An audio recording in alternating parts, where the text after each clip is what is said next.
Assalamualaikum warahmatullahi wabarakatuh. Halo teman-teman, jadi kembali lagi di podcast kita di Ruang Bicara. Jadi perkenalkan, di sini nama aku Kania Yustiana sebagai host dan kita kedatangan narasumber kita ini. Halo semuanya, nama saya Zakir Sitajuddin sebagai narasumber di sini. Ya, jadi di sini kita akan membahas tentang teks argumentasi dan kalimat pengandaian. Jadi di sini kita ada di penghujung bab ya teman-teman dalam buku tema bahasa Indonesia. Jadi jangan berlama-lama lagi, lalu kita pembahasannya. Langsung pertanyaan? Ya. Boleh? Jadi apa sih teks argumentasi itu dan kalimat pengandaian itu?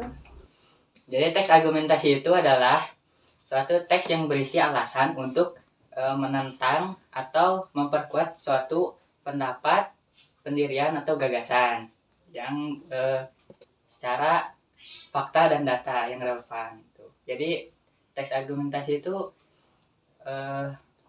biasanya ada di debat-debat gitu. Jadi kayak gitu.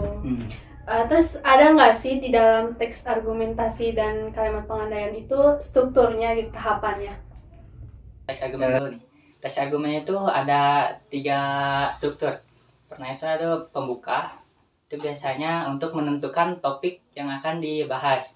Nah, yang kedua itu adalah argumen utama. Nah, di argumen utama itu berisikan argumen dan melontarkan fakta dan data.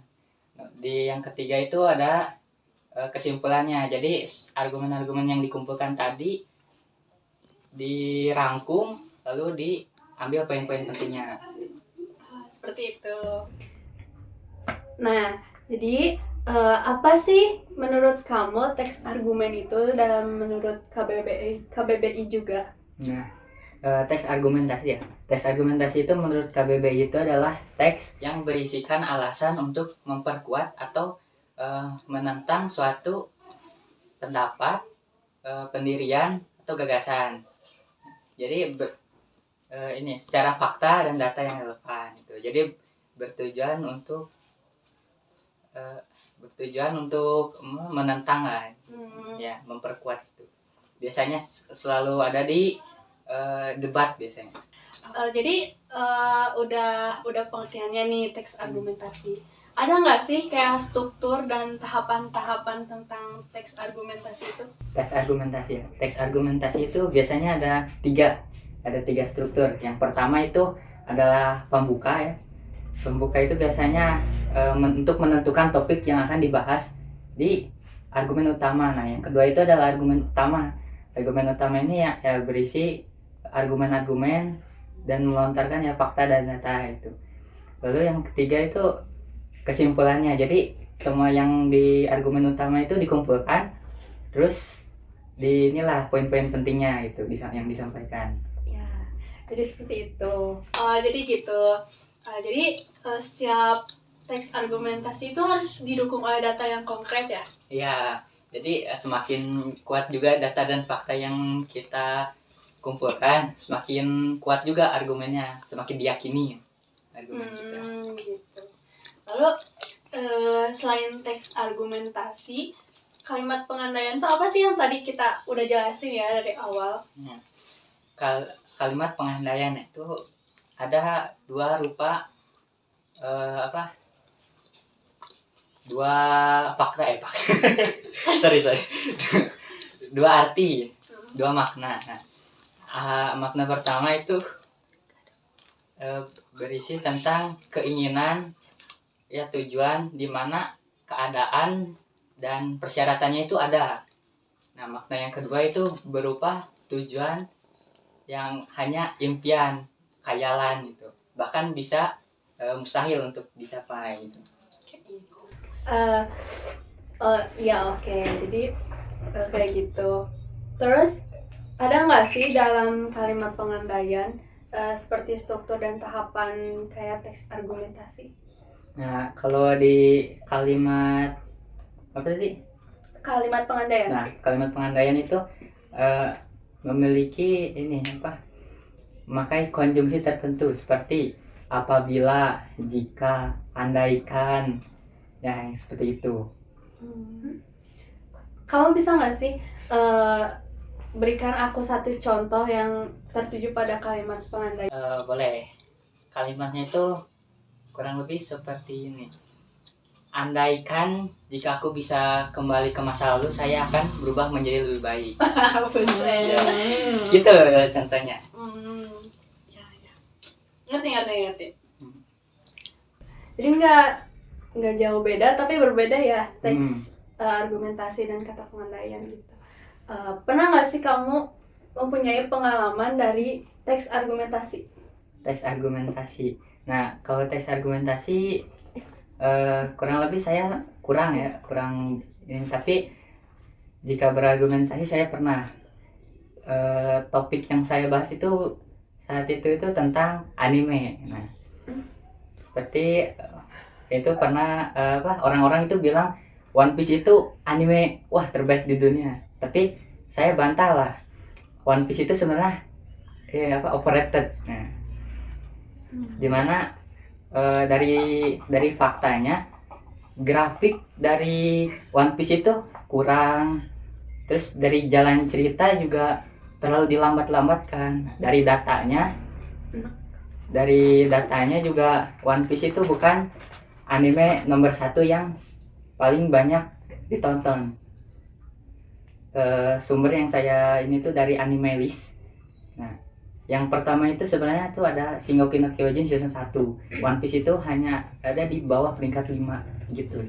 Tapi yang saya tahu sih ya, mengenai anime One Piece itu kayak banyak banget episodenya. Menurut kamu tuh kayak gimana? Soalnya dari banyak orang itu menganggap dari setiap episodenya itu seru. Itulah yang tadi saya katakan, ceritanya itu terlalu dilambat-lambatkan. Seperti contohnya mau si MC itu mau nyerang ke musuh gitu kan, tiba-tiba flashback, terus pas beres flashback mau mukul ganti episode gitu, terlalu dilambat-lambatkan. Ya. Kalau Kania sendiri gimana sih, pernah nggak berargumen gitu? Ya pasti saya pernah, bahkan semua orang juga pasti pernah. Bahkan dari teks argumentasi kita juga udah menjelaskan, kayak udah terfokus dalam satu kata, kayak saling bahasanya saling mengeluarkan pendapat masing-masing gitu. Terus juga kalau argumentasi pasti ada dari salah satu pendapat itu yang membantah kenapa harus seperti ini, kenapa harus seperti itu. Contohnya juga kalau misalnya di kehidupan sehari-hari gitu, kan misalnya tentang lingkungan, mengenai sampah, mungkin juga Bandung terus Jawa Barat kan termasuk ini ya, penghasil sampah yang besar gitu, terbanyak di Indonesia ya.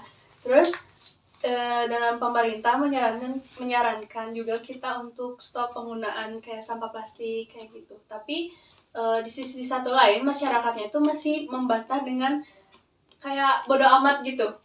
Harusnya kan secara tidak langsung kita kalau ditegur seperti itu, kita bisa bertindak kayak dikit-dikit, mulai pakai tote bag yang enggak pakai plastik ya, kayak berbelanja gitu.